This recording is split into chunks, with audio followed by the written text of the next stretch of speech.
영화관을 나서는 순간 당신은 이상한 감각을 느낄 때가 있습니다. 방금 본 영화가 이 시간짜리였는데 마치 20분처럼 느껴졌다는 감각. 반대로 어떤 영화는 고작 90분인데 3시간을 앉아 있었던 것처럼 느껴지는 그 기묘한 경험 말입니다. 시계는 분명 같은 속도로 흘러갔는데 당신이 경험한 시간은 완전히 달랐습니다. 이건 단순히 영화가 재미있었느냐 없었느냐의 문제가 아닙니다. 지금까지 우리가 당연하게 생각해온 전제가 있습니다. 좋은 영화는 그냥 좋은 이야기를 담고 있다는 믿음.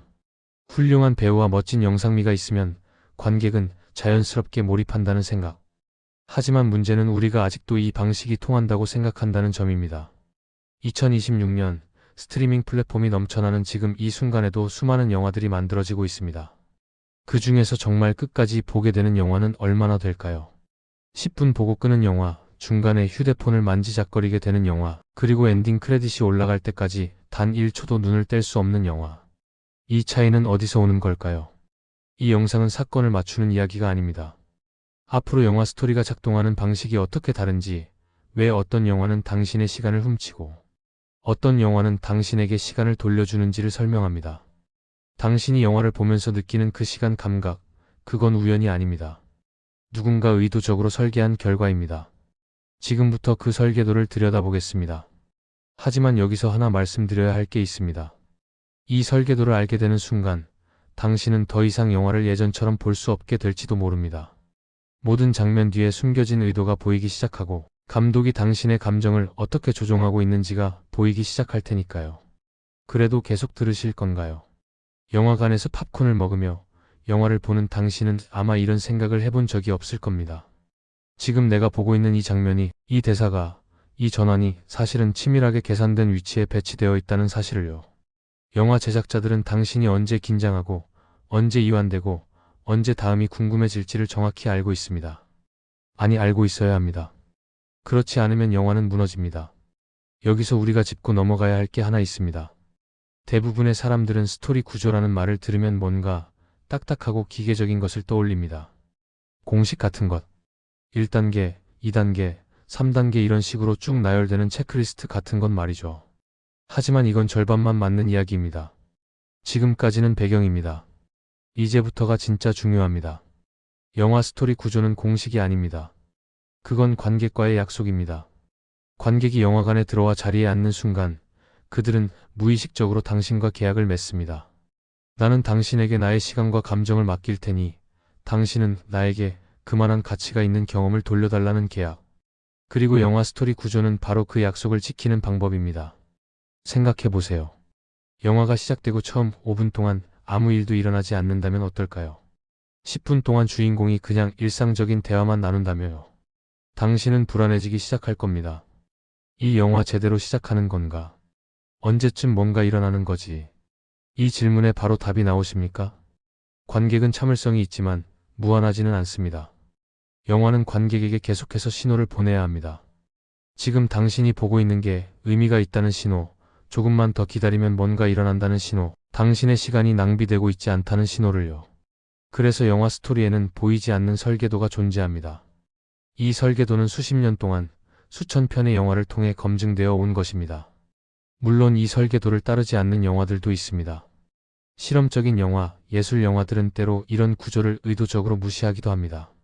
하지만 흥미로운 건 그런 영화들조차도 사실은 이 구조를 알고 있기에 의도적으로 벗어날 수 있다는 점입니다. 규칙을 깨려면 먼저 규칙이 뭔지 알아야 하니까요. 이걸 이해해야 다음 이야기가 보입니다. 2026년 1월, 우리는 영화를 소비하는 방식이 완전히 바뀐 시대에 살고 있습니다. 넷플릭스, 디즈니 플러스, 애플 TV, 티빙 웨이브까지 클릭 한 번이면 수만 편의 영화가 당신 앞에 펼쳐집니다. 그리고 바로 거기에 문제가 있습니다. 선택지가 너무 많다는 것. 관객들은 이제 10분을 참고 기다려주지 않습니다. 5분 안에, 아니 어쩌면 처음 2분 안에 이 영화가 볼만한지 아닌지를 판단합니다. 그래서 요즘 영화들은 시작부터 강렬합니다. 폭발 장면으로 시작하거나 강렬한 액션 시퀀스로 문을 여는 영화들이 많아진 이유가 바로 이겁니다. 하지만 여기에 함정이 있습니다. 강렬한 시작이 좋은 영화를 보장하지는 않는다는 것. 오히려 화려한 시작 후에 급격히 무너지는 영화들을 우리는 너무 많이 봤습니다. 왜 그럴까요? 조금 뒤에 이야기가 왜 중요한지 나옵니다. 일단 여기서 우리가 알아야 할 건 이겁니다. 영화는 하나의 유기체입니다. 시작과 중간과 끝이 서로 연결되어 있고 각 부분이 제 역할을 해야만 전체가 작동합니다. 한 부분만 강렬하다고 해서 좋은 영화가 되는 게 아니라는 거죠. 자, 이제 본격적으로 들어가 보겠습니다. 영화 스토리를 이루는 구조에는 여러 요소들이 있습니다. 그 중에서 가장 많은 사람들이 혼동하는 부분이 있습니다. 바로 점과 선의 차이입니다. 무슨 말이냐면 어떤 건 한순간, 한 장면으로 존재하는 전환점이고 어떤 건 여러 장면에 걸쳐 펼쳐지는 구간이라는 겁니다. 여기서 선택이 갈립니다. 이 차이를 이해하느냐 못하느냐에 따라 당신이 만드는 스토리가 작동하느냐 무너지느냐가 결정됩니다. 예를 들어볼게요. 영화의 시작 부분을 생각해 보세요. 주인공이 살아가는 일상을 보여주는 장면들이 나옵니다. 출근하는 모습, 동료들과 대화하는 모습, 집에 돌아와 저녁을 먹는 모습. 이런 장면들은 보통 10분에서 15분 정도 이어집니다. 이건 선입니다. 하나의 구간입니다. 이 구간의 목적은 명확합니다. 관객에게 주인공의 일상적인 세계를 보여주는 것. 주인공이 어떤 사람인지, 어떤 문제를 안고 살아가는지, 무엇이 그를 불편하게 만드는지를 보여주는 거죠. 그런데 많은 초보 작가들이 여기서 실수를 합니다. 이 구간을 한 장면으로 처리하려고 하는 겁니다. 주인공 소개를 딱 한 장면에서 끝내버리는 거죠. 그러면 어떻게 될까요? 관객은 주인공에 대해 충분히 알지 못한 채로 다음 단계로 넘어가게 됩니다. 주인공이 왜 그런 선택을 하는지, 왜 그렇게 반응하는지 이해할 수 없게 되는 거죠. 그러면 영화 전체가 흔들립니다. 이건 절반만 설명한 겁니다. 반대의 경우도 있습니다. 전환점을 구간처럼 늘어뜨리는 경우. 전환점이라는 건 이런 겁니다. 주인공의 일상을 깨뜨리는 결정적 사건. 예를 들면 갑자기 걸려온 전화 한 통. 예상치 못한 만남. 충격적인 소식. 이런 것들은 한순간에 일어나야 합니다. 그래야 임팩트가 있습니다. 그런데 이걸 여러 장면에 걸쳐 늘어놓으면 어떻게 될까요? 긴장감이 흩어집니다. 관객은 이제 뭔가 일어나는구나 하고 긴장했다가 다시 일상적인 장면이 나오면 이완됩니다. 그리고 다시 긴장했다가 또 이완됩니다. 이렇게 반복되면 관객은 지칩니다. 이 공식은 더 이상 유효하지 않습니다. 예전에는 천천히 빌드업해도 관객들이 기다려줬습니다. 하지만 지금은 다릅니다. 관객들은 언제든 재생을 멈출 수 있습니다. 다른 영화로 넘어갈 수 있습니다. 그래서 요즘 영화들은 전환점을 더 날카롭게, 더 강렬하게 만듭니다. 하지만 동시에 그 전환점이 제대로 작동하려면 그 앞에 구간이 탄탄하게 깔려 있어야 합니다. 여기서 우리가 놓치지 말아야 할 게 있습니다. 구간과 순간, 이 두 가지를 구분하는 능력은 단순히 스토리를 쓰는 사람만 필요한 게 아닙니다. 영화를 제대로 보는 관객에게도 필요합니다. 당신이 이 차이를 이해하기 시작하면 영화를 보는 경험이 완전히 달라집니다. 어떤 장면을 보면서 지금 감독이 나를 준비시키고 있구나 하고 느끼게 됩니다. 지금 이 장면은 조금 있다가 터질 폭탄을 위한 불씨를 심는 거구나 하고 알아차리게 되는 거죠. 실제로 많은 작가들이 이 부분에서 막힙니다. 스토리 구조를 공부하고 어떤 요소들이 필요한지는 알았는데 막상 페이지를 채울 내용이 없는 겁니다. 왜 그럴까요? 구간을 구간으로 인식하지 못했기 때문입니다. 예를 들어 주인공이 큰 결정을 내리기 전에 고민하는 구간이 필요합니다. 이 구간에서 우리는 주인공이 왜 그 결정을 내리기 어려워하는지, 어떤 두려움이 있는지, 무엇을 잃을까봐 걱정하는지를 보여줘야 합니다. 이건 한 장면으로 해결되지 않습니다. 여러 장면이 필요합니다. 친구와의 대화, 혼자 있을 때의 톡백, 과거의 기억이 떠오르는 장면, 다른 사람들의 조언을 듣는 장면. 이런 것들이 모여서 하나의 구간을 만듭니다. 그리고 그 구간이 충분히 쌓였을 때 주인공이 마침내 결정을 내리는 순간이 임팩트를 갖게 되는 겁니다. 이 조건이 하나 더 있습니다. 그 구간 안에서도 작은 기복이 있어야 한다는 것. 계속 같은 톤으로 고민만 하면 지루합니다. 고민하다가 잠깐 웃는 순간도 있고, 화가 나는 순간도 있고, 희망을 보는 순간도 있어야 합니다. 자, 여기서 구체적인 예를 하나 들어보겠습니다. 주인공이 회사를 그만두고 새로운 사업을 시작할지 말지 고민하는 이야기라고 해봅시다. 이건 꽤 흔한 설정이죠. 많은 영화들이 다뤄온 주제입니다. 그런데 이걸 어떻게 보여주느냐에 따라 영화의 질이 완전히 달라집니다. 서툰 작가는 이렇게 합니다. 주인공이 책상에 앉아서 고민하는 모습, 그리고 결심하는 모습. 끝. 이러면 관객은 공감하기 어렵습니다. 왜 그 결정이 어려운지, 무엇이 걸려있는지 모르니까요. 숙련된 작가는 다르게 접근합니다. 먼저 주인공의 현재 상황을 보여줍니다. 회사에서의 답답함, 상사와의 갈등, 하지만 동시에 안정적인 월급이 주는 안도감. 그리고 집으로 돌아가면 가족이 있습니다. 아내와 아이들. 그들을 책임져야 한다는 부담감. 다음 장면에서는 친구와 술을 마시며 자신의 꿈에 대해 이야기합니다. 나도 언젠가는 하고 말하지만 친구는 그게 쉽겠냐고 현실을 일깨웁니다. 또 다른 장면에서는 우연히 성공한 사업가의 인터뷰를 봅니다. 그 사람도 위험을 감수했고 결국 성공했다는 이야기. 주인공의 눈에 불이 켜집니다. 하지만 다음날 출근길 아이의 학원비 고지서를 봅니다. 현실이 다시 짓누릅니다. 이렇게 여러 장면을 통해 주인공의 내적 갈등을 층층이 쌓아 올립니다. 그리고 마침내 어떤 결정적인 순간이 옵니다. 회사에서 부당한 대우를 받는 장면일 수도 있고 아이가 아빠는 꿈이 없어? 라고 묻는 장면일 수도 있습니다. 그 순간 주인공은 결심합니다. 이제 이 순간이 강렬한 임팩트를 가질 수 있습니다. 왜냐하면 우리는 이 결정이 얼마나 어려운 것인지, 얼마나 많은 것이 걸려있는지 알고 있으니까요. 이게 구간과 순간의 차이입니다. 구간은 관객을 준비시키고 순간은 관객을 움직입니다. 둘 다 필요합니다. 하나만으로는 부족합니다. 그리고 이 원리는 영화 전체에 걸쳐 반복적으로 적용됩니다. 처음부터 끝까지 계속해서 구간과 순간이 번갈아 나타납니다. 마치 파도처럼. 파도가 밀려왔다가 빠지고 다시 밀려왔다가 빠지는 것처럼 영화도 긴장과 이완을 반복합니다. 하지만 여기서 중요한 건 그 파도의 크기가 점점 커진다는 겁니다. 처음에는 작은 파도로 시작합니다. 주인공의 일상적인 문제들. 그 다음에는 조금 더 큰 파도가 옵니다. 주인공을 일상에서 끄집어내는 사건.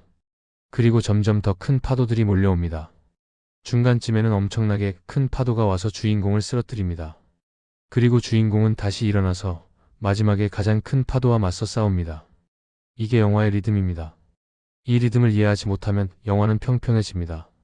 계속 같은 크기의 파도만 오면 관객은 지루해합니다. 아무리 액션이 많아도, 아무리 반전이 많아도 그게 다 비슷한 강도로 쏟아지면 관객은 무감각해집니다. 반대로 너무 조용한 구간만 계속되어도 관객은 떠납니다. 그래서 영화는 계속해서 관객의 심박수를 조절해야 합니다. 올렸다가 내렸다가, 다시 올렸다가 더 높이 올렸다가. 이 과정이 영화를 살아 숨쉬게 만듭니다. 지금까지 우리는 구간과 순간의 차이를 이야기했습니다. 이제 조금 더 구체적으로 들어가 보겠습니다. 영화의 처음 부분, 보통 10분에서 15분 정도를 우리는 설정 구간이라고 부릅니다. 여기서 관객은 이 영화가 어떤 세계관을 가지고 있는지, 주인공은 누구이며 어떤 삶을 살고 있는지를 파악합니다. 이 구간이 제대로 작동하지 않으면 그 뒤에 아무리 흥미진진한 사건들이 펼쳐져도 관객은 감정적으로 연결되지 않습니다. 왜 그럴까요? 간단합니다. 우리는 알지 못하는 사람의 문제에는 관심이 없으니까요. 거리를 지나가다가 누군가 전화로 다투는 걸 봤다고 생각해 보세요. 당신은 잠깐 쳐다보지만 크게 신경 쓰지 않습니다. 그 사람이 누구인지, 왜 싸우는지 모르니까요. 하지만 그게 당신의 친한 친구라면 즉시 다가가서 무슨 일인지 물어볼 겁니다. 영화도 마찬가지입니다. 관객이 주인공을 알아야 주인공에게 일어나는 일에 관심을 갖습니다. 그래서 설정 구간은 단순히 정보를 전달하는 게 아닙니다. 관객과 주인공 사이의 관계를 만드는 겁니다. 이건 뒤에서 다시 연결됩니다. 일단 여기서 알아두어야 할 건 이 관계를 만드는 데는 시간이 필요하다는 겁니다. 한 장면으로는 부족합니다. 여러 장면을 통해 주인공의 여러 면모를 보여줘야 합니다. 주인공이 일할 때는 어떤지, 집에서는 어떤지, 친구들과는 어떤지. 이런 다양한 면들을 보여줄 때 비로소 주인공이 입체적으로 느껴집니다. 그런데 여기서 함정이 있습니다. 너무 많이 보여주려고 하면 지루해진다는 것. 주인공의 모든 면을 다 보여줄 필요는 없습니다. 이 이야기에 필요한 면만 보여주면 됩니다. 예를 들어 액션 영화라면 주인공의 요리 실력은 중요하지 않을 수 있습니다. 하지만 주인공이 얼마나 빠르게 상황을 판단하는지, 위기에서 어떻게 반응하는지는 중요합니다. 그런 면들을 보여주는 거죠. 선택과 집중입니다. 이제 설정 구간이 끝나면 뭔가 일어나야 합니다. 주인공의 일상을 깨뜨리는 사건. 이걸 우리는 촉매제 또는 발단 사건이라고 부릅니다. 그리고 이건 순간입니다. 한 장면 한순간에 일어나야 합니다. 전화 한 통, 문을 여는 순간, 누군가와 눈이 마주치는 순간. 이 순간이 강렬해야 합니다. 왜냐하면 이 순간이 영화의 나머지 전체를 작동시키기 때문입니다. 생각해 보세요. 만약 이 사건이 여러 장면에 걸쳐 천천히 드러난다면 어떨까요? 아, 뭔가 이상한데. 또 이상한 일이. 계속 이상한 일이 일어나네. 이렇게 되면 긴장감이 흩어집니다. 하나의 큰 충격 대신 여러 개의 작은 불편함이 됩니다. 그러면 관객은 그래서 언제쯤 본격적으로 시작하는 건데? 라고 생각하게 됩니다. 이건 위험한 신호입니다. 관객이 영화를 기다리게 만들면 안 됩니다. 영화가 관객을 이끌어야 합니다. 발단 사건이 터지고 나면 이제 다시 구간이 옵니다. 우리는 이걸 논쟁 또는 망설임 구간이라고 부릅니다. 주인공은 방금 일어난 사건에 대해 어떻게 반응해야 할지 고민합니다. 보통의 사람이라면 당연히 그럴 겁니다. 갑자기 큰 사건이 터졌는데 즉시 행동에 나서는 사람은 없으니까요. 망설이고 두려워하고 다른 방법이 없을지 찾아보고 누군가에게 조언을 구합니다. 이 과정이 이 구간에서 벌어집니다. 그런데 많은 초보 작가들이 이 구간을 건너뜁니다. 사건이 터지자마자 주인공이 바로 행동에 나서게 만드는 거죠. 그러면 주인공이 너무 단순해 보입니다. 실제 사람 같지 않습니다. 우리는 복잡한 존재입니다. 두려움도 있고 의심도 있고 망설임도 있습니다. 그런 면들을 보여줘야 주인공이 진짜처럼 느껴집니다. 그래서 이 망설임 구간이 필요한 겁니다. 하지만 이 구간도 너무 길어지면 안 됩니다. 관객은 이제 주인공이 뭔가 하기를 기대하고 있습니다. 너무 오래 망설이면 답답해합니다. 그래서 언제 할 건데? 하고 짜증을 내기 시작합니다. 그래서 이 구간은 적절한 길이를 유지해야 합니다. 대략 5분에서 10분 정도. 이 시간 동안 주인공이 왜 망설이는지, 무엇이 두려운지, 하지만 결국 왜 해야만 하는지를 보여줍니다. 그리고 마침내 주인공이 결심하는 순간이 옵니다. 이것도 순간입니다. 명확한 결정의 순간. 좋아하겠어. 또는 할 수밖에 없어. 이 순간은 영화의 첫 번째 큰 전환점입니다. 여기서부터 주인공은 새로운 세계로 들어갑니다. 일상적인 세계를 떠나 모험의 세계로, 안전지대를 떠나 위험한 지역으로 들어가는 겁니다. 이 문턱을 넘는 순간이 명확해야 합니다. 자, 여기까지가 대략 영화의 처음 20분에서 30분입니다. 생각보다 많은 일이 일어났습니다. 설정 구간에서 주인공과 세계를 소개하고, 발단 사건으로 일상을 깨뜨리고, 망설임 구간에서 주인공의 내적 갈등을 보여주고, 그리고 결심의 순간에 주인공을 새로운 세계로 밀어넣었습니다. 이 모든 게 구간과 순간의 조합으로 이루어집니다. 어느 것 하나 빠지면 안 됩니다. 어느 것 하나 너무 길거나 짧아도 안 됩니다. 같은 시대를 살아도 결과는 완전히 다릅니다. 같은 스토리 구조를 배워도 어떤 사람은 훌륭한 영화를 만들고 어떤 사람은 평범한 영화를 만듭니다. 차이가 뭘까요? 환경이 아니라 이해의 깊이입니다. 구조를 단순히 체크리스트로 보는 사람과 구조를 유기적인 호흡으로 이해하는 사람의 차이. 전자는 이제 이 비트를 넣어야지 하고 기계적으로 채워 넣습니다. 후자는 지금 관객이 무엇을 느끼고 있을까? 다음에는 무엇을 원할까를 생각하며 흐름을 만들어갑니다. 자, 주인공이 새로운 세계로 들어갔습니다. 1부에서 우리는 영화의 처음 30분 정도를 이야기했습니다. 이제부터가 진짜입니다. 영화의 중반부, 이 구간이 사실 가장 어렵습니다. 많은 영화들이 화려하게 시작했다가 중반에 무너집니다. 왜 그럴까요? 관객의 감정선을 제대로 설계하지 못했기 때문입니다. 여기서부터는 단순히 사건을 나열하는 게 아니라 관객의 마음을 어떻게 움직일 것인가의 문제가 됩니다. 당신이 영화를 보면서 느끼는 모든 감정, 긴장감, 안도감, 기대감, 불안감, 이 모든 것들은 우연히 발생하는 게 아닙니다. 누군가 의도적으로 설계한 결과입니다.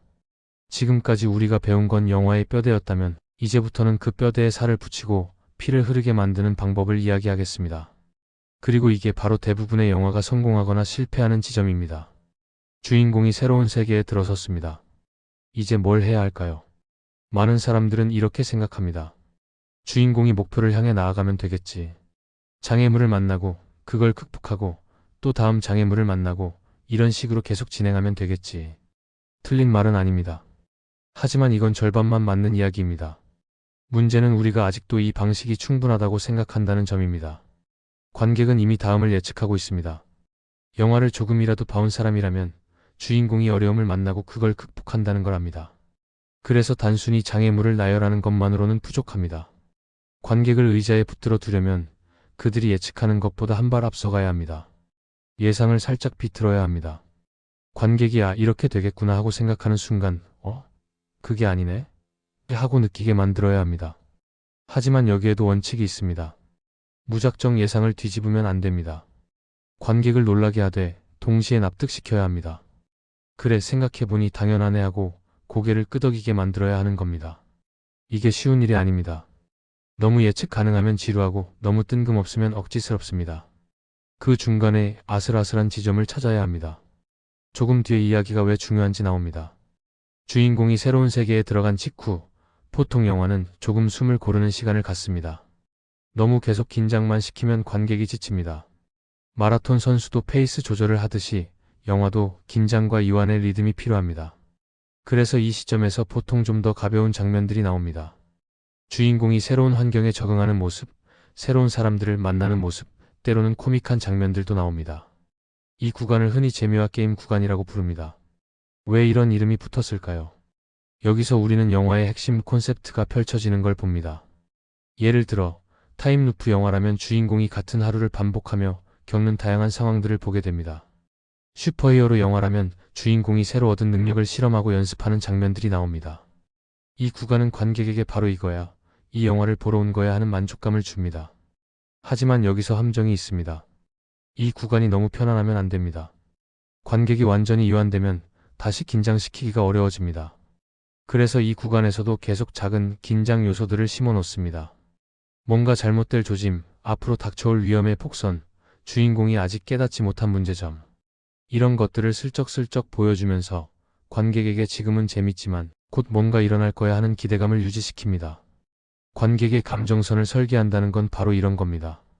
단순히 재미있는 장면을 나열하는 게 아니라 그 장면들 사이에 보이지 않는 연결고리를 만드는 거죠.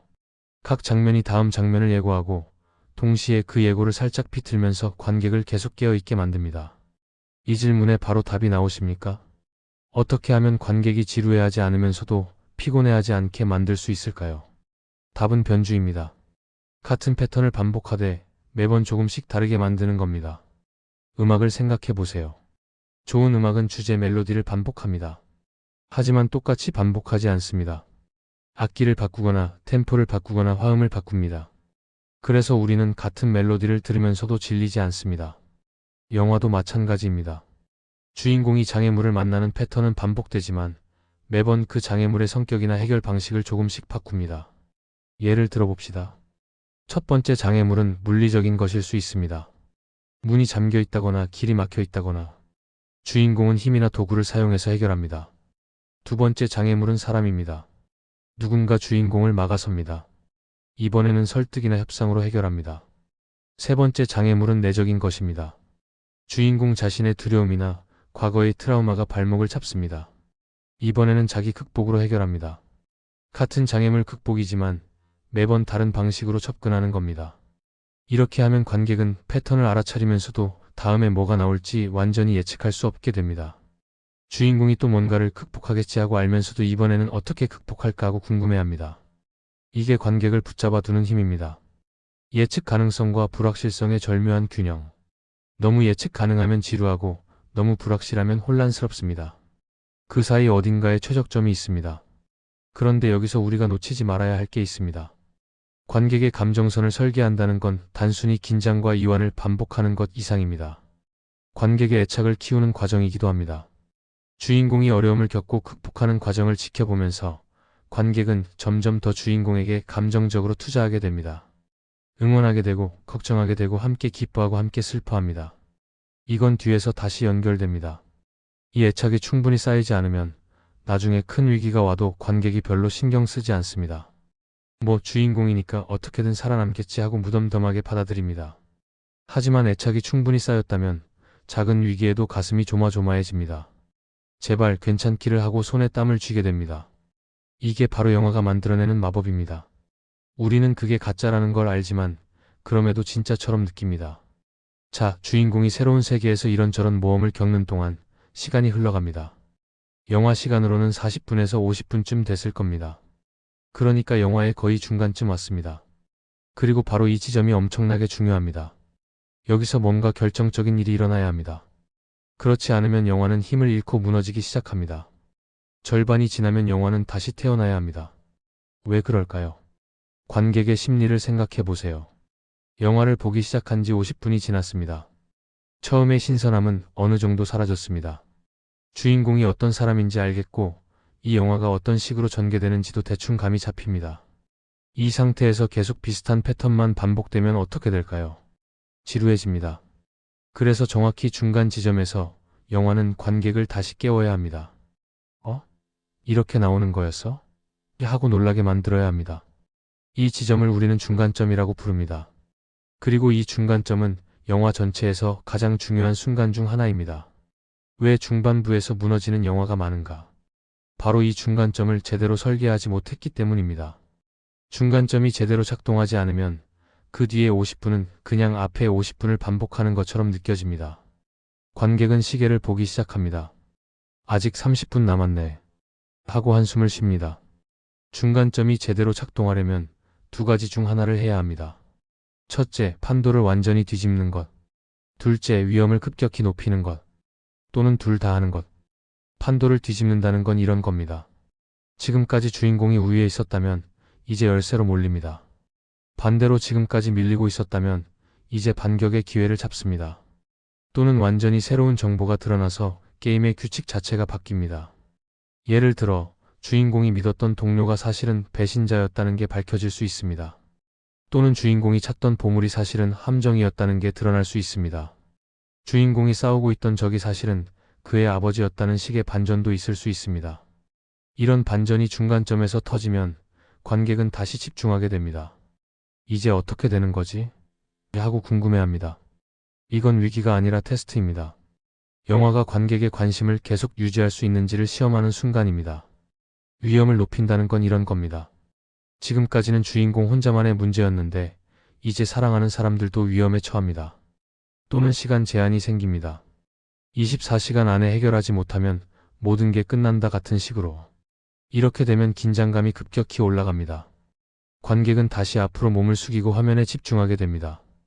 긴장을 다시 감아 올리는 원리입니다.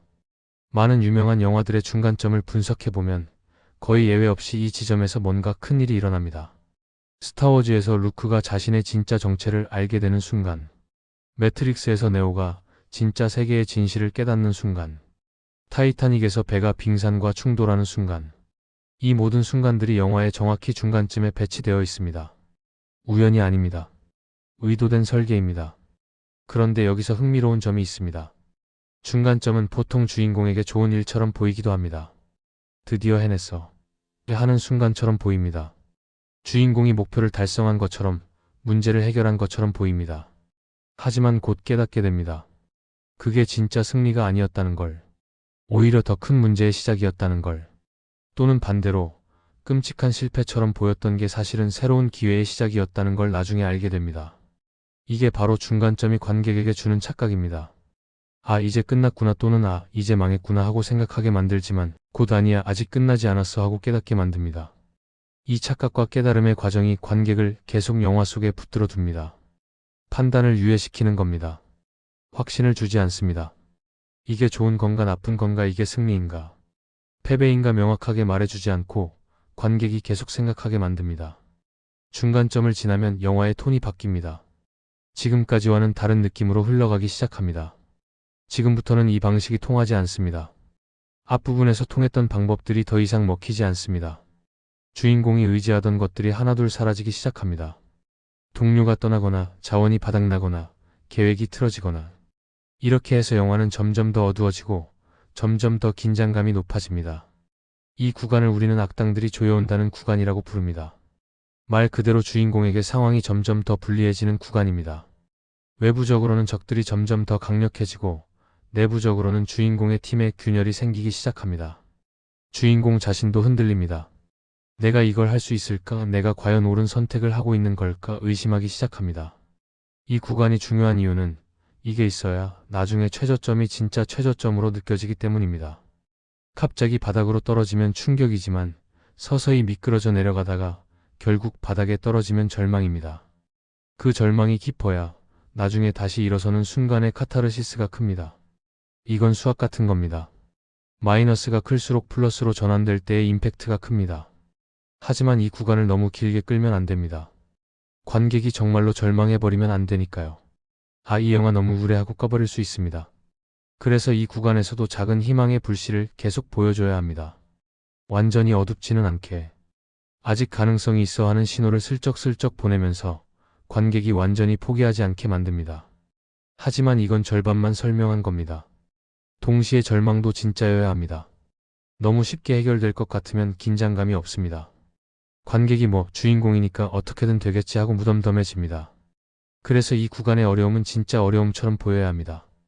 주인공이 진짜로 고통스러워하고 진짜로 무너질 것처럼 보여야 합니다. 그래야 관객이 정말 괜찮을까 하고 걱정하게 됩니다. 생각해보세요. 당신이 정말로 좋아하는 캐릭터가 고통받는 걸 보는 건 즐거운 경험이 아닙니다. 오히려 불편합니다. 그런데 왜 우리는 계속 봅니까? 왜 자리를 뜨지 않습니까? 그건 우리가 알기 때문입니다. 이게 이야기라는 걸. 그리고 이야기에는 끝이 있다는 걸. 이 고통이 영원하지 않다는 걸. 그래서 우리는 참고 봅니다. 조금만 더 하면서. 이게 바로 관객의 감정선을 조종하는 기술입니다. 고통과 희망 사이의 줄타기. 너무 고통스러우면 관객이 떠나고 너무 희망적이면 긴장감이 없습니다. 그 중간 어딘가를 걸어가야 합니다. 이게 쉬운 일이 아닙니다. 숙련된 영화 제작자들도 이 균형을 맞추는데 실패하는 경우가 많습니다. 너무 어둡게 가다가 관객을 잃거나 너무 밝게 가다가 긴장감을 잃거나. 2026년 영화를 만드는 환경은 더욱 복잡해졌습니다. 관객들은 더 많은 영화를 받고 더 까다로워졌습니다. 뻔한 패턴은 금방 알아차립니다. 이제 곧 반전 나오겠네, 이제 주인공이 멘토를 만나겠네, 이런 식으로 예측합니다. 그래서 요즘 영화들은 더 교묘해져야 합니다. 관객의 예측을 피하면서도 동시에 관객을 만족시켜야 합니다. 이 조건이 하나 더 있습니다. 관객이 뒤돌아봤을 때 모든 게 말이 되어야 한다는 것. 무슨 말이냐면 영화가 끝나고 나서 그래서 그랬구나 하고 이해가 되어야 한다는 겁니다. 중간에는 혼란스러웠지만 끝나고 나니 모든 조각이 맞아떨어지는 느낌. 이게 좋은 영화의 특징입니다. 반대로 나쁜 영화는 끝나고 나서도 그래서 저건 뭐였지? 하는 의문이 남습니다. 복선이 제대로 회수되지 않거나 캐릭터의 선택이 납득이 안 되거나 전체적인 구조가 들쭉날쭉합니다. 그래서 중간점 이후에 이 구간에서 영화는 계속해서 씨앗을 심습니다. 나중에 중요해질 정보들, 나중에 의미를 갖게 될 대사들, 나중에 해결책이 될 아이템들을 슬쩍 보여줍니다. 관객은 그 순간에는 별로 신경 쓰지 않습니다. 하지만 나중에 그게 다시 등장하면 하고 무릎을 칩니다. 이게 바로 폭선의 힘입니다. 미리 보여줬지만 그 의미는 나중에 드러나는 것. 폭선을 잘 쓰는 영화는 관객에게 두 번의 즐거움을 줍니다. 처음 볼 때의 즐거움과 다시 볼 때의 즐거움. 처음 볼 때는 이야기를 따라가며 긴장하고 놀라고 감동받습니다. 그리고 다시 볼 때는 여기서 이미 힌트가 있었네. 이 대사가 폭선이었구나 하면서 새로운 걸 발견합니다. 이런 영화는 몇 번을 봐도 질리지 않습니다. 볼 때마다 새로운 걸 발견하니까요. 자, 주인공은 계속 밀리고 있습니다. 상황은 점점 더 나빠집니다. 그리고 마침내 최악의 순간이 다가옵니다. 영화의 대략 75분에서 80분 지점쯤 주인공에게 결정적인 패배가 찾아옵니다. 가장 소중한 것을 잃거나 가장 믿었던 사람에게 배신당하거나 가장 두려워하던 일이 현실이 되거나. 이 순간을 우리는 모든 것이 무너지는 순간이라고 부릅니다. 이 순간이 강력해야 하는 이유는 간단합니다. 이게 영화의 바닥이기 때문입니다. 가장 낮은 지점. 여기서 더 내려갈 수 없는 곳. 그리고 이 바닥이 깊어야 거기서 다시 올라오는 여정이 의미를 갖습니다. 얕은 구덩이에서 기어 나오는 건 별로 대단해 보이지 않습니다. 하지만 깊은 심연에서 기어 올라오는 건 영웅적으로 보입니다. 재앙이 아니라 정산입니다. 지금까지 주인공이 회피해온 모든 문제들, 외면해온 모든 두려움들이 한꺼번에 청구서로 날아옵니다. 그리고 바로 이 지점에서 주인공은 멈춥니다. 행동을 멈추고 생각합니다. 혼자 앉아서 또는 비를 맞으며 걸으면서 또는 빈 방에 누워서 생각합니다. 나는 왜 이러고 있는 걸까? 이게 정말 내가 원하던 건가? 나는 무엇을 위해 싸우고 있는 걸까? 이 순간을 우리는 영혼의 어두운 밤이라고 부릅니다. 주인공이 자기 자신과 마주하는 순간입니다. 이 순간이 없으면 주인공의 최종 승리가 공허해집니다. 그냥 운이 좋아서 이긴 것처럼 보입니다. 또는 주인공이 원래부터 강해서 당연히 이긴 것처럼 보입니다. 하지만 이 바닥의 순간을 거치면 주인공이 진짜로 변했다는 걸 알 수 있습니다. 내적으로 성장했다는 걸 알 수 있습니다. 더 이상 처음에 그 사람이 아니라는 걸. 그래서 이 순간은 외적인 패배이면서 동시에 내적인 전환점입니다. 많은 위대한 영화들이 이 순간을 잊을 수 없게 만듭니다. 주인공이 무릎을 꿇고 오는 장면, 하늘을 향해 절규하는 장면, 또는 조용히 눈물을 흘리는 장면. 이런 순간들이 관객의 마음속에 깊이 새겨집니다. 왜냐하면 우리 모두 살면서 그런 순간을 겪어봤으니까요. 모든 게 무너지는 것 같은 순간, 더 이상 어떻게 해야 할지 모르는 순간. 영화는 우리의 그 순간을 다시 불러냅니다. 그리고 동시에 그 순간을 극복할 수 있다는 희망을 보여줍니다. 여기까지가 대략 영화의 80분 지점입니다. 이제 조금 있다가 3부에서 다룰 내용이 나옵니다. 주인공이 어떻게 다시 일어서는지, 어떻게 마지막 승부를 준비하는지, 그리고 어떻게 영화를 끝맺는지. 하지만 지금 이 순간 우리가 알아야 할 건 이겁니다. 관객의 감정선을 설계하는 건 과학이면서 동시에 예술입니다. 공식이 있지만 공식만으로는 부족합니다. 타이밍을 알아야 하고 리듬을 느껴야 하고 관객의 마음을 읽을 수 있어야 합니다. 주인공이 바닥에 있습니다. 2부에서 우리는 주인공이 어떻게 최저점까지 내려가는지를 봤습니다. 모든 것이 무너졌고 희망이 보이지 않는 순간. 영혼의 어두운 밤. 그런데 여기서 흥미로운 질문이 생깁니다. 이제 어떻게 될까요? 주인공은 그냥 포기하고 끝날까요? 아니면 다시 일어설까요? 당연히 다시 일어서겠죠. 그게 이야기니까요. 하지만 문제는 어떻게입니다. 어떻게 다시 일어서느냐에 따라 이 영화가 관객의 가슴에 남느냐 마느냐가 결정됩니다. 지금까지 우리가 배운 건 관객을 바닥으로 데려가는 방법이었습니다. 이제부터는 관객을 다시 끌어올리는 방법을 이야기하겠습니다. 그리고 이게 훨씬 더 어렵습니다. 왜냐하면 관객은 이미 지쳐 있으니까요. 감정적으로 소진되어 있습니다. 주인공과 함께 고통을 겪었으니까요. 이 상태에서 관객을 다시 설득해야 합니다. 아직 끝나지 않았어. 조금만 더 나와 함께 가자고 말해야 합니다. 최저점 없이는 결말이 없다는 말, 이제 그 의미가 분명해집니다. 바닥에 누워있는 주인공을 생각해보세요. 모든 것을 잃었습니다. 친구들은 떠났고 자원은 바닥났고 계획은 실패했습니다. 이 상황에서 주인공이 갑자기 벌떡 일어나서 좋아, 다시 해보자 라고 한다면 어떨까요?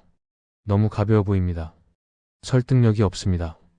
방금 전까지 절망에 빠져있던 사람이 갑자기 태도를 바꾸면 관객은 의아해합니다. 뭐지? 무슨 일이 있었나? 하고 혼란스러워합니다. 그래서 이 전환에는 이유가 필요합니다. 명확하고 설득력 있는 이유. 주인공이 다시 일어서는 이유가 관객에게 납득이 되어야 합니다. 그 이유는 보통 세 가지 형태 중 하나입니다. 첫째, 외부에서 도움이 옵니다. 예상치 못한 동료가 나타나거나 새로운 정보가 발견되거나 기회가 주어집니다. 둘째, 주인공 내부에서 변화가 일어납니다. 깨달음을 얻거나 과거의 두려움을 극복하거나 새로운 관점을 갖게 됩니다. 셋째, 또는 둘 다입니다. 외부의 자극과 내부의 변화가 동시에 일어나는 거죠. 가장 강력한 건 세 번째입니다. 외부의 무언가가 주인공에게 영감을 주고 그 영감이 주인공 내부의 변화를 촉발시키는 것. 예를 들어봅시다. 주인공이 절망 속에 앉아 있는데 어린 시절 아버지가 해주신 말이 떠오릅니다. 넘어지는 게 문제가 아니라 넘어진 채로 있는 게 문제다. 그 순간 주인공은 깨닫습니다. 자신이 두려워했던 건 실패가 아니라 다시 시도하는 것이었다는 걸. 이제부터가 진짜 중요합니다. 이 깨달음은 단순히 동기부여 차원이 아닙니다.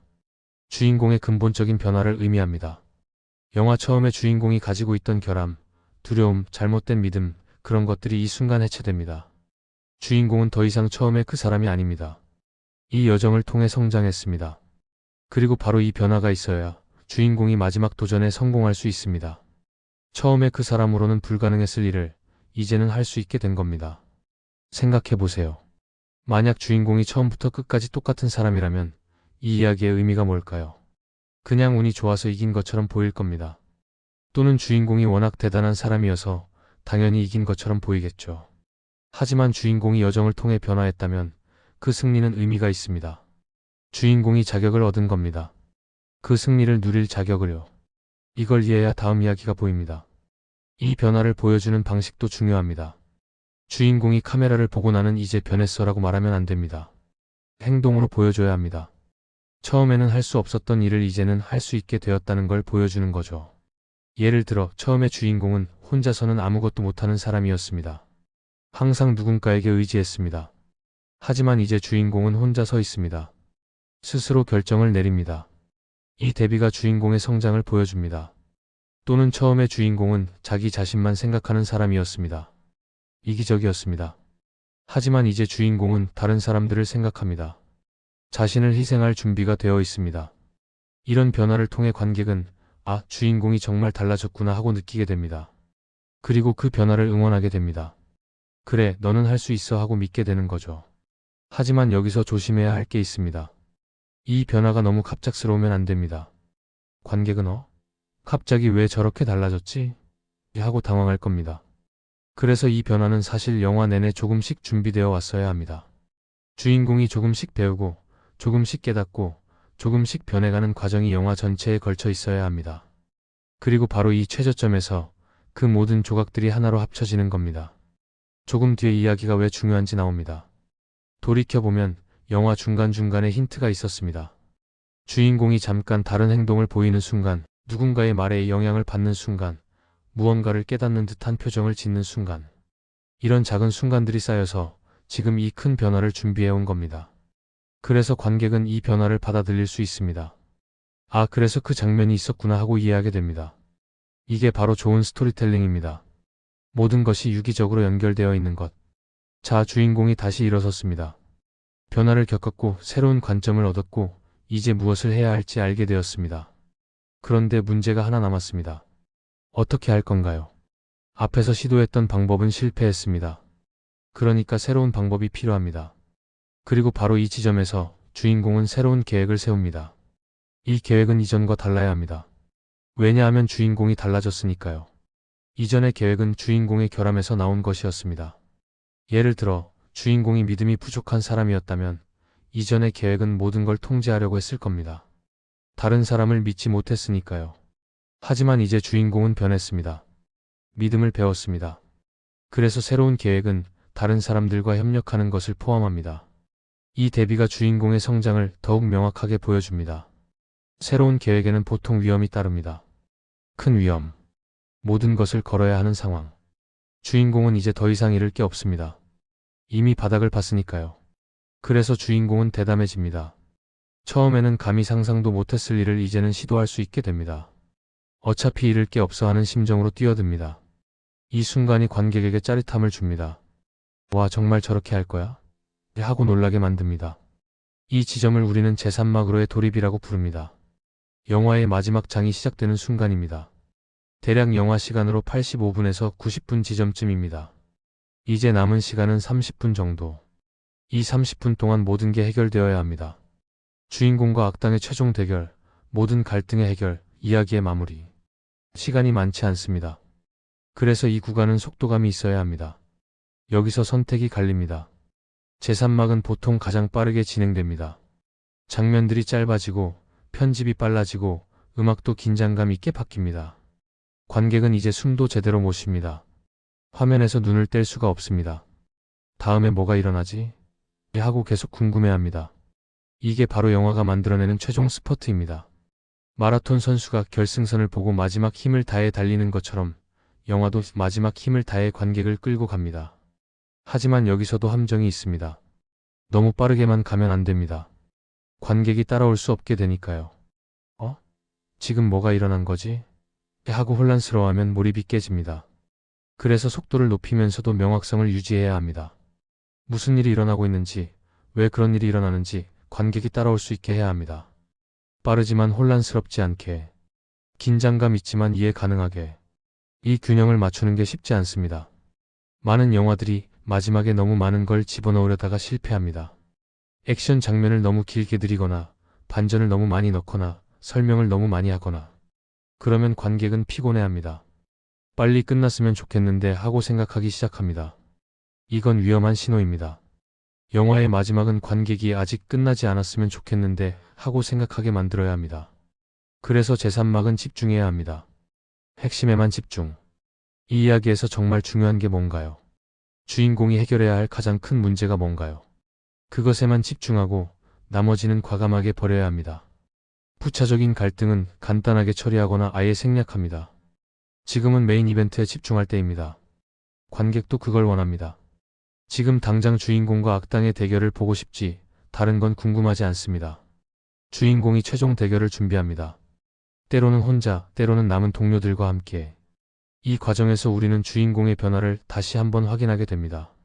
처음에 주인공이었다면 하지 않았을 행동들을 이제 주인공은 합니다. 그 변화가 구체적인 행동으로 나타나는 거죠. 예를 들어 처음에는 다른 사람의 도움을 거부했던 주인공이 이제는 도움을 요청합니다. 처음에는 위험을 피했던 주인공이 이제는 위험을 감수합니다. 이런 변화를 보면서 관객은 뿌듯함을 느낍니다. 우리 주인공 봐 많이 컸네 하는 느낌. 마치 자식이 성장하는 걸 보는 부모의 마음 같은 것. 관객은 이 여정 내내 주인공과 함께 했습니다. 주인공의 실패를 함께 아파했고 주인공의 작은 성공을 함께 기뻐했습니다. 그래서 지금 주인공의 변화가 더욱 의미 있게 느껴지는 겁니다. 이건 뒤에서 다시 연결됩니다. 최종 대결이 시작됩니다.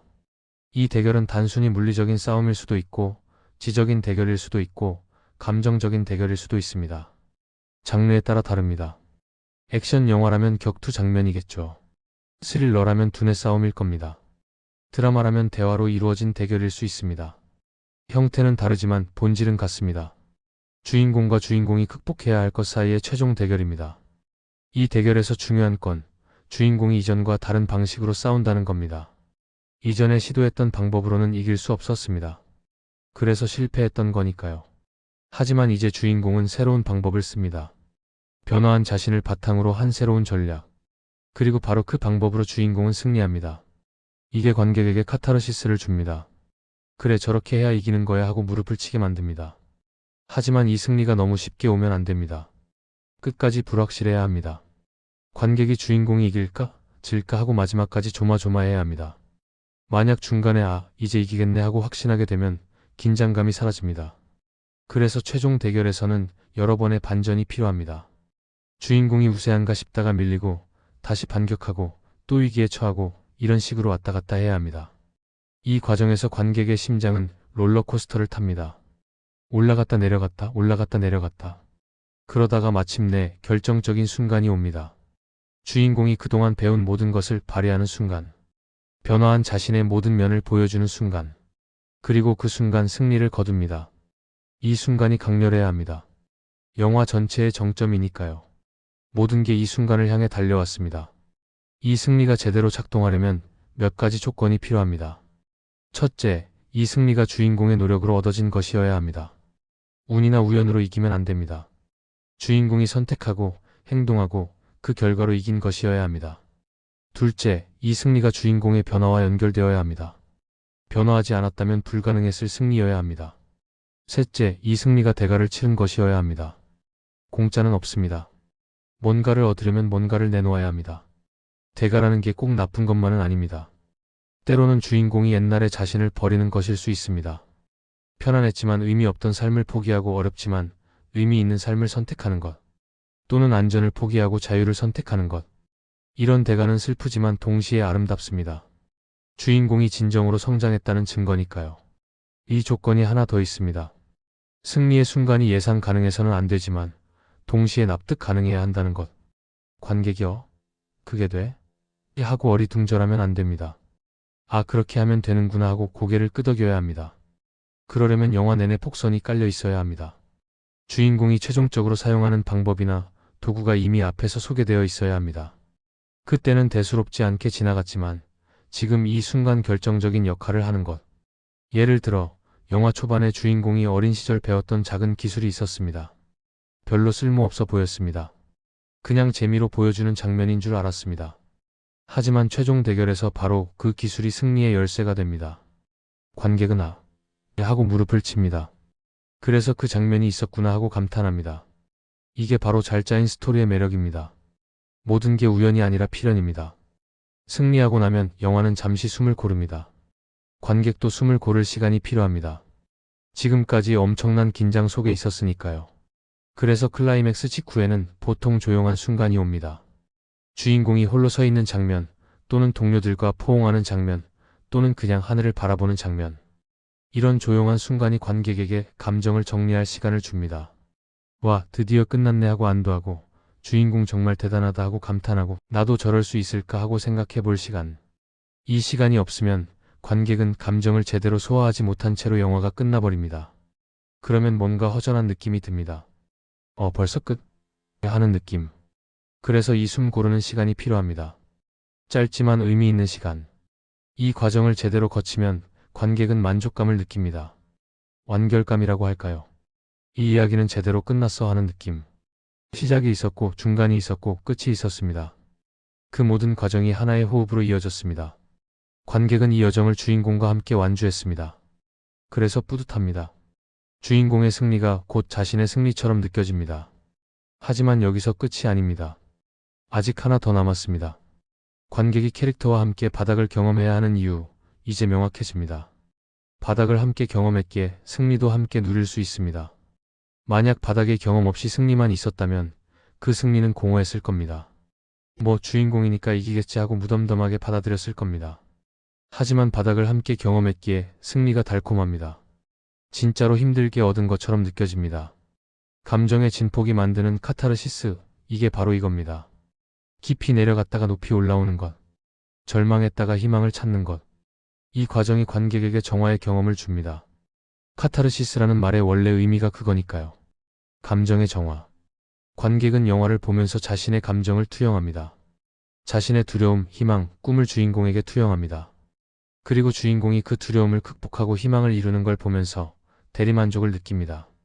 나도 할 수 있을지 몰라 하는 생각이 듭니다. 영화를 보기 전보다 조금 더 용기가 생깁니다. 세상이 조금 다르게 보입니다.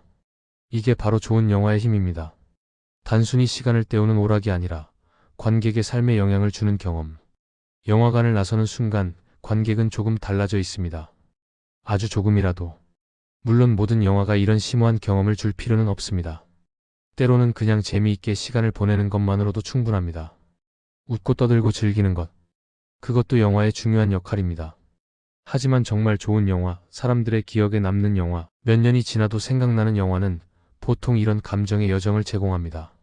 관객을 어딘가로 데려갔다가 다시 데려오는 여정. 지금까지 우리는 주인공이 바닥에서 어떻게 다시 일어서는지, 어떻게 최종 대결을 준비하고 승리하는지를 봤습니다.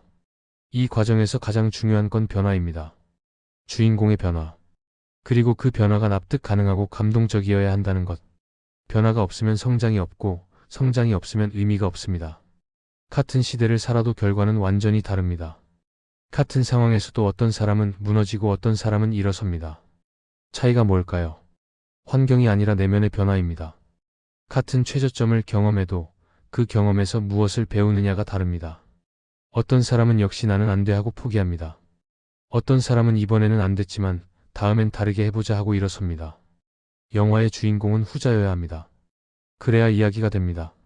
그래야 관객에게 희망을 줄 수 있습니다. 희망이라는 게 뭘까요? 모든 게 잘 될 거라는 맹목적인 낙관이 아닙니다.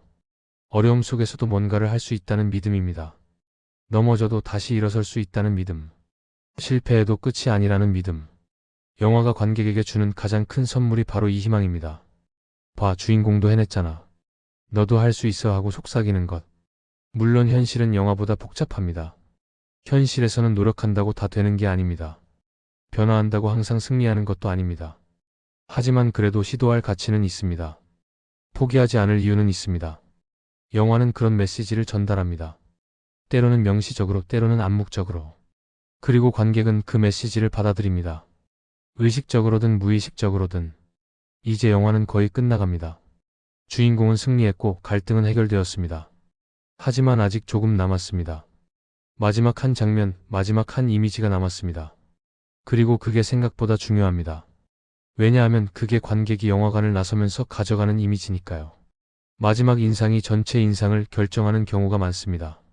아무리 중간이 좋아도 끝이 별로면 아쉬움이 남고, 반대로 중간이 조금 지루해도 끝이 훌륭하면 좋게 기억됩니다. 그래서 마지막 장면은 신중하게 설계되어야 합니다. 무엇을 보여줄 것인가? 어떤 감정으로 끝낼 것인가? 관객에게 무엇을 남길 것인가? 이 질문들에 대한 답이 마지막 장면에 담겨야 합니다. 그리고 바로 이 부분을 4부에서 자세히 다루겠습니다. 영화관을 나서는 관객의 마음속에 무엇을 남길 것인가? 첫 장면과 마지막 장면의 대비. 변화가 보여야 이야기가 완성된다는 원칙. 이 모든 것이 4부에서 명확해질 겁니다. 지금까지 우리는 영화 스토리가 관객을 사로잡는 구조적 원리를 살펴봤습니다. 점과 선의 차이, 순간과 구간의 구분, 관객의 감정선 설계, 중간점의 중요성, 그리고 최저점에서의 회복. 이 모든 요소들이 유기적으로 연결되어 하나의 이야기를 만들어냅니다. 하나라도 빠지면 전체가 흔들립니다. 하나라도 제대로 작동하지 않으면 관객은 이탈합니다. 이건 위기가 아니라 테스트입니다. 영화가 관객을 끝까지 붙잡아 둘 수 있는지를 시험하는 모든 순간들. 그리고 그 테스트를 통과하는 영화만이 관객의 기억에 남습니다. 2026년 넷플릭스에 수만 편의 영화가 있지만 정말로 기억에 남는 영화는 몇 편 되지 않습니다. 그 차이를 만드는 건 바로 이런 구조적 원리를 얼마나 잘 이해하고 적용했느냐입니다. 공식을 따르는 게 아니라 공식 뒤에 숨은 원리를 이해하는 것. 관객의 마음을 어떻게 움직일 것인가를 고민하는 것. 그게 차이를 만듭니다. 영화가 끝나갑니다.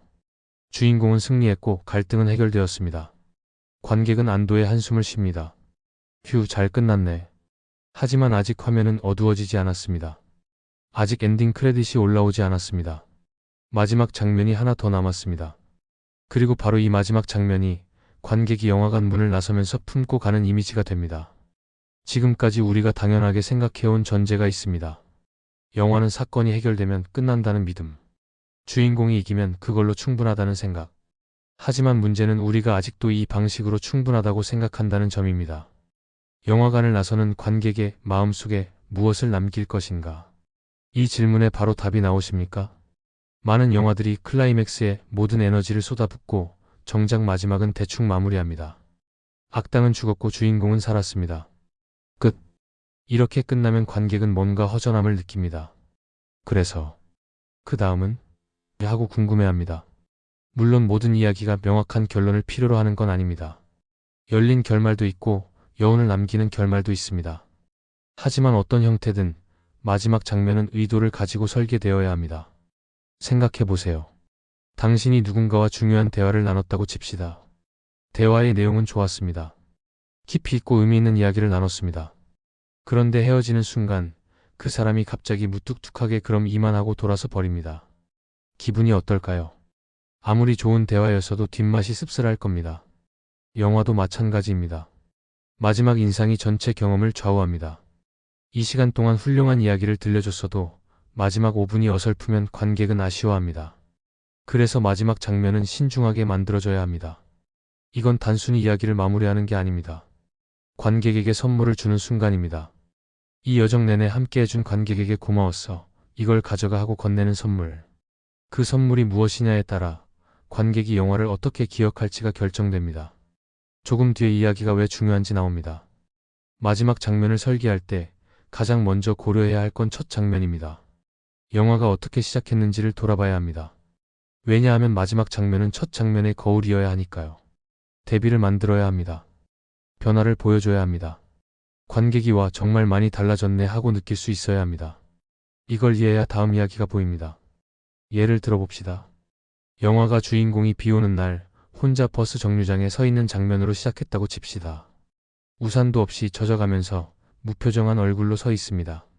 이 장면은 주인공의 고립감, 무력함, 삶에 대한 무관심을 보여줍니다. 그렇다면 마지막 장면은 어떻게 만들어야 할까요? 단순히 반대로 하면 될까요? 화창한 날 사람들과 함께 웃으면서. 그것도 한 방법입니다. 하지만 더 좋은 방법이 있습니다. 마지막 장면도 비 오는 날 버스 정류장일 수 있습니다. 하지만 이번에는 주인공이 우산을 들고 있습니다. 그리고 옆에 우산 없는 사람을 보고 자신의 우산을 함께 써주자고 합니다. 두 사람이 하나의 우산 아래 서서 비를 피합니다. 주인공이 미소 짓습니다. 같은 장소, 같은 상황이지만 주인공의 태도가 완전히 달라졌습니다. 혼자가 아니라 함께, 무력함이 아니라 나눔, 무관심이 아니라 따뜻함. 이 대비가 주인공의 여정을 한 장면으로 압축해서 보여줍니다. 이런 식의 북엔드 구조는 매우 효과적입니다. 관객은 무의식적으로 첫 장면과 마지막 장면을 비교합니다. 그리고 그 차이를 통해 이 이야기가 얼마나 의미 있었는지를 느낍니다. 주인공이 정말 많이 변했구나, 이 여정이 같이 있었구나 하고 확인하게 되는 거죠. 반대로 첫 장면과 마지막 장면의 차이가 없다면 관객은 그래서 뭐가 달라진 거지? 하고 의아해합니다. 하지만 여기서 함정이 있습니다. 변화를 너무 명확하게 설명하면 안 됩니다. 주인공이 카메라를 보고 나는 이제 이렇게 달라졌습니다 라고 말하면 안 됩니다. 이건 절반만 맞는 이야기입니다. 보여줘야지 말해주면 안 됩니다. 관객이 스스로 알아차리게 만들어야 합니다. 아, 주인공이 이렇게 변했구나 하고 관객이 스스로 깨닫게 해야 합니다. 그래야 그 변화가 관객의 것이 됩니다. 영화의 첫 장면은 보통 주인공의 일상을 보여줍니다. 주인공이 어떤 사람인지, 어떤 문제를 안고 있는지를 보여주는 거죠. 그리고 그 문제는 보통 주인공의 내적 결함에서 비롯됩니다. 외로움, 두려움, 오만함, 이기심, 무책임 뭐든 간에 그 결함이 주인공을 불행하게 만들거나 성장을 막고 있습니다. 그리고 영화 내내 주인공은 그 결함을 극복하는 여정을 겪습니다. 마지막 장면은 그 극복을 보여줘야 합니다. 예를 들어 주인공의 결함이 다른 사람을 믿지 못하는 것이었다면 첫 장면에서는 주인공이 혼자 모든 걸 하려고 애쓰는 모습을 볼 수 있습니다. 도움을 거부하고 벽을 쌓고 고립되어 있습니다. 그렇다면 마지막 장면에서는 주인공이 다른 사람과 협력하는 모습을 보여줘야 합니다. 손을 내밀고 도움을 받아들이고 함께하는 모습. 이 대비가 주인공의 성장을 증명합니다. 하지만 이게 전부는 아닙니다. 마지막 장면은 단순히 변화를 보여주는 것 이상을 해야 합니다. 관객에게 감정을 선사해야 합니다. 어떤 감정? 그건 영화가 전달하고 싶은 메시지에 따라 다릅니다. 희망일 수도 있고 평화일 수도 있고 슬픔일 수도 있고 기쁨일 수도 있습니다. 중요한 건 그 감정이 진짜여야 한다는 겁니다. 억지로 만들어낸 감정이 아니라 이야기 전체에서 자연스럽게 흘러나온 감정이어야 합니다. 2026년 우리는 해피엔딩에 익숙합니다. 대부분의 상업 영화들은 행복한 결말로 끝납니다. 주인공이 승리하고 사랑을 얻고 모든 게 잘 해결됩니다. 그런데 정말 모든 이야기가 해피엔딩이어야 할까요? 물론 아닙니다. 때로는 슬픈 결말이 더 진실되고 더 감동적일 수 있습니다. 때로는 애매한 결말이 더 현실적이고 더 생각할 거리를 줄 수 있습니다. 중요한 건 결말이 해피엔딩이냐 아니냐가 아니라 그 결말이 이야기에 맞느냐입니다. 이야기 내내 어둡고 씁쓸한 톤으로 진행했는데 갑자기 마지막에 모든 게 완벽하게 해결되면 이상합니다. 관객은 갑자기 왜? 하고 당황합니다. 반대로 희망적이고 밝은 톤으로 진행했는데 갑자기 마지막에 비극으로 끝나면 관객은 배신감을 느낍니다. 톤의 일관성이 중요합니다. 물론 반전은 가능합니다. 하지만 그 반전도 폭선이 있어야 하고 이유가 있어야 합니다. 마지막 장면에서 흔히 하는 실수가 있습니다. 너무 많은 걸 보여주려고 하는 것. 그 후 주인공은 이렇게 살았고 저 인물은 저렇게 되었고 이 문제는 이렇게 해결되었고 모든 걸 설명하려고 합니다. 하지만 이건 위험합니다. 관객의 상상력을 빼앗아 버리니까요. 관객이 스스로 상상할 여지를 남겨둬야 합니다. 아마도 주인공은 이렇게 살겠지, 저 두 사람은 잘 되었을 거야. 관객이 이렇게 상상하게 만드는 게 더 효과적입니다. 그래서 마지막 장면은 보통 간결합니다. 길게 설명하지 않습니다. 하나의 이미지, 하나의 순간으로 충분합니다. 주인공이 새로운 여정을 시작하는 모습, 평화로운 표정, 누군가와 함께 있는 모습, 또는 혼자지만 행복해 보이는 모습. 이런 한 장면이면 됩니다. 관객은 그 장면에서 이야기의 모든 의미를 읽어냅니다. 여기서 선택이 갈립니다. 어떤 영화들은 마지막에 큰 반전을 넣습니다. 사실은 이랬습니다. 하고 모든 걸 뒤집어 버립니다. 이게 제대로 작동하면 관객은 충격을 받고 감탄합니다. 와, 전혀 예상 못했어. 하지만 잘못 사용하면 관객은 화를 냅니다. 그동안 본 게 다 뭐야? 하고 배신감을 느낍니다. 그래서 마지막 반전은 매우 조심스럽게 사용해야 합니다. 이 조건이 하나 더 있습니다. 반전이 효과적이려면 그게 이야기를 더 풍부하게 만들어야 합니다. 단순히 놀라게 하는 것만으로는 부족합니다. 아, 그래서 그랬구나 하고 이야기 전체가 새롭게 이해되어야 합니다. 영화를 다시 보고 싶게 만들어야 합니다. 처음부터 다시 보면 다르게 보이겠네 하는 생각이 들게 해야 합니다. 그런 반전은 가치가 있습니다. 하지만 그냥 놀라게 하려고만 만든 반전은 일회용입니다. 한 번 보고 나면 다시 볼 이유가 없습니다. 마지막 장면에서 또 중요한 건 템포입니다. 클라이맥스가 빠르고 격렬했다면 마지막은 느리고 조용해야 합니다. 관객이 숨을 고를 시간을 줘야 합니다. 반대로 클라이맥스가 조용하고 내적이었다면 마지막은 조금 더 활기찰 수 있습니다. 균형을 맞추는 겁니다. 영화 전체의 리듬을 생각해야 합니다. 마지막까지 계속 긴장감만 유지하면 관객은 지칩니다. 어느 시점에는 내려놓게 해줘야 합니다. 많은 명작 영화들의 마지막 장면을 떠올려 보세요. 대부분 조용합니다. 주인공이 멀리 걸어가는 뒷모습, 평화롭게 잠든 얼굴, 해가 지는 풍경, 이런 조용한 이미지들로 끝납니다. 왜 그럴까요? 관객에게 여운을 남기기 위해서입니다. 너무 화려하게 끝나면 여운이 없습니다. 와, 멋있다. 하고 끝입니다. 하지만 조용하게 끝나면 관객은 자리에서 일어나지 않습니다. 잠시 앉아서 생각합니다. 이 영화가 말하고 싶었던 게 뭘까? 주인공은 행복할까? 이런 생각들을 하면서 이 여운이 중요합니다. 영화가 끝나도 계속 생각나게 만드는 힘. 며칠이 지나도 그 장면이 떠오르게 만드는 힘. 그게 좋은 마지막 장면의 특징입니다. 즉각적인 만족감만 주는 게 아니라 지속적인 울림을 주는 것. 이건 뒤에서 다시 연결됩니다. 자, 이제 마지막 장면을 넘어서 영화 전체를 돌아봐야 할 시간입니다. 우리는 4부에 걸쳐 영화 스토리의 구조를 살펴봤습니다. 처음의 설정에서 시작해서 발단 사건, 망설임, 새로운 세계로의 진입, 재미와 게임, 중간점, 악당들이 조여오는 구간, 최저점, 영혼의 어두운 밤, 그리고 제3막의 최종 대결과 해결, 마지막 장면까지. 이 모든 요소들이 하나의 흐름을 만들어냅니다. 파도처럼 호흡처럼. 하지만 아직 결론을 말하지 않았습니다. 이 모든 걸 알면 뭐가 달라질까요? 당신이 영화를 보는 방식이 달라집니다. 더 이상 수동적으로 보지 않게 됩니다. 능동적으로 봅니다. 아, 지금 중간점이 지나갔네. 이제 곧 최저점이 오겠구나. 이렇게 구조를 읽어내기 시작합니다. 그러면 영화가 덜 재미있어질까요? 놀랍게도 아닙니다. 오히려 더 재미있어집니다. 왜냐하면 당신은 이제 감독의 의도를 읽을 수 있으니까요. 아, 감독이 지금 나를 이렇게 느끼게 만들려고 하는구나 하고 알아차립니다. 그리고 그 시도가 성공했을 때 더 큰 감탄을 하게 됩니다. 와, 정말 효과적이네 하고 감탄합니다. 반대로 시도가 실패했을 때도 이해할 수 있습니다. 여기서 좀 더 이렇게 했으면 좋았을 텐데 하고 생각할 수 있습니다. 영화를 더 깊이 이해하게 되는 거죠. 이건 마치 음악을 아는 사람이 음악을 듣는 것과 비슷합니다. 악기를 모르는 사람도 음악을 즐길 수 있습니다. 하지만 악기를 아는 사람은 더 많은 걸 듣습니다. 저기 베이스가 들어왔네, 이 부분에서 화음이 바뀌네, 이런 것들을 알아차립니다. 그렇다고 음악이 덜 감동적이지 않습니다. 오히려 더 감동적입니다. 더 많은 층위를 이해하니까요. 영화도 마찬가지입니다. 스토리 구조를 이해한다는 건 영화를 해부하는 게 아닙니다. 영화를 더 깊이 감상하는 겁니다. 표면만 보는 게 아니라 그 아래의 의도까지 보는 것. 그리고 그 의도가 얼마나 잘 실현되었는지를 평가할 수 있게 되는 것. 이건 영화를 보는 경험을 더 풍부하게 만듭니다. 같은 영화를 봐도 더 많은 걸 얻게 됩니다. 하지만 여기서 하나 짚고 넘어가야 할 게 있습니다. 스토리 구조는 공식이 아니라는 것. 이걸 체크리스트처럼 사용하면 안 됩니다. 중간점 체크, 최저점 체크, 이제 해결 체크 이렇게 하면 안 됩니다. 그건 기계적인 이야기를 만들 뿐입니다. 구조는 가이드라인입니다. 길잡이. 당신이 길을 잃지 않게 도와주는 나침반 같은 것. 하지만 나침반이 여행을 대신할 수는 없습니다. 여행은 당신이 직접 해야 합니다.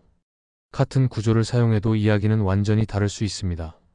같은 뼈대로 집을 짓더라도 어떤 재료를 쓰느냐, 어떤 색을 칠하느냐, 어떤 가구를 놓느냐에 따라 완전히 다른 집이 됩니다. 스토리도 마찬가지입니다.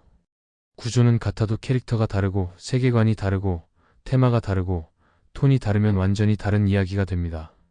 그래서 구조를 안다고 해서 창의성이 제한되는 게 아닙니다. 오히려 자유로워집니다. 구조를 모르면 막막합니다. 어디서부터 시작하지? 다음에 뭘 써야 하지? 계속 헤맵니다. 하지만 구조를 알면 명확해집니다. 지금은 이 단계니까 이런 요소가 필요해 하고 알 수 있습니다. 그러면 더 빠르게 쓸 수 있고 더 확신을 가지고 쓸 수 있습니다. 그리고 그 확신이 결과물의 질을 높입니다. 이 변화는 피할 수 없습니다. 당신이 이 원리를 한번 이해하고 나면 더 이상 영화를 예전처럼 볼 수 없습니다. 모든 장면 뒤에 숨은 의도를 보게 됩니다. 모든 대사에 담긴 목적을 읽게 됩니다. 모든 편집의 이유를 이해하게 됩니다. 이게 좋은 건지 나쁜 건지는 당신이 판단할 일입니다. 어떤 사람들은 마법이 사라졌어 하고 아쉬워할 수 있습니다. 하지만 대부분의 사람들은 더 깊이 이해하게 됐어 하고 만족합니다. 생각해 보세요. 마술 트릭을 아는 게 마술을 덜 즐겁게 만들까요? 그렇지 않습니다. 오히려 마술사의 기술을 더 높이 평가하게 됩니다. 와, 저렇게 자연스럽게 속이다니 하고 감탄합니다. 영화도 마찬가지입니다. 구조를 알면 감독의 기술을 더 잘 알아볼 수 있습니다.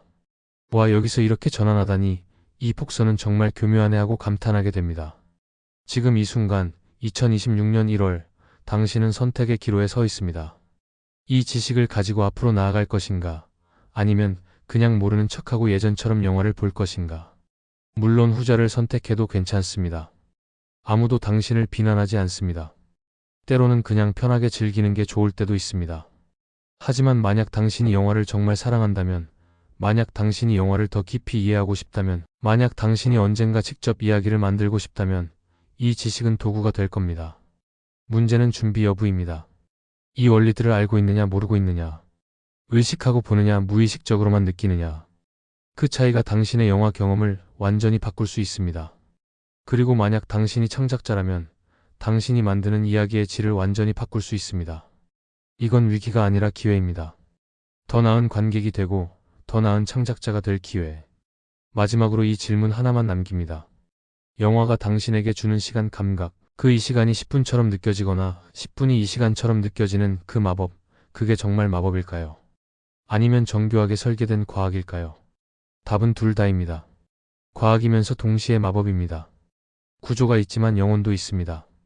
공식이 있지만 창의성도 있습니다. 그 둘이 만났을 때 진짜 마법이 일어납니다. 당신이 만약 영화를 만드는 사람이라면 이 구조들을 배우세요. 하지만 거기에 갇히지 마세요. 규칙을 알되 규칙을 깨는 법도 배우세요. 구조를 따르되 당신만의 목소리를 잃지 마세요. 그게 좋은 스토리텔러가 되는 길입니다.